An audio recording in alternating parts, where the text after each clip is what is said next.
close with the Congress resolving to fight the Pune Swaraj complete independence in 1929 under the presidentship of Jawaharlal Nehru. Consequently, Independence Day was observed on 26 January 1930 all over the country.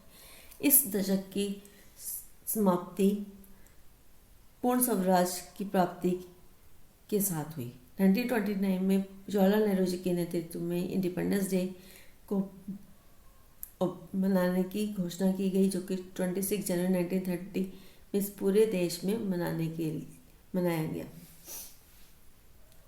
The march to Dandi. Purna Swaraj would never come on its own. पूर्ण स्वराज कभी अपने आप नहीं मिलता। It had to be for in 1930 Gandhi declare that he would lead a march to break the salt law.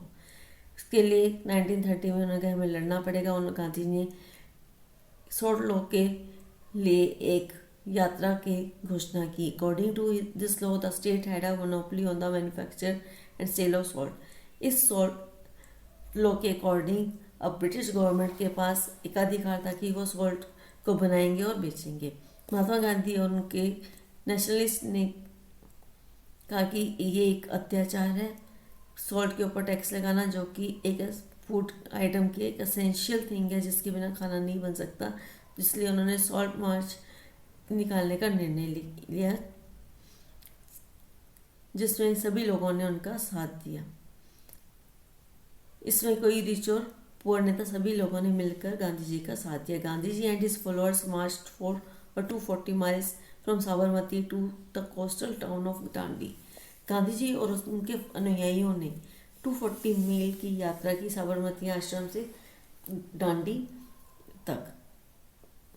वहाँ पर उन्होंने नेचुरल सॉल्ट समुद्र के किनारे बनाकर सी वाटर को बॉयल करके सॉल्ट बनाया और गवर्नमेंट के द्वारा लगाए गए सॉल्ट लॉ को तोड़ दिया।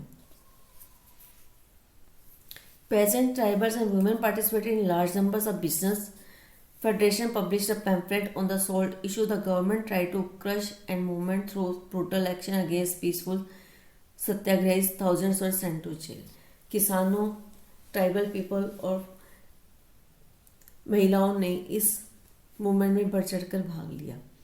बिजनेस फेडरेशन ने एक पैम्फलेट जारी किया सॉल्ट इशू के ऊपर, तो गवर्नमेंट ने इस सारे मूवमेंट को दबाने के लिए बहुत कड़े एक्शंस लिए। उन्होंने इन सत्याग्रहियों के ऊपर अत्याचार किए और हजारों लोगों को जेल में भेज दिया।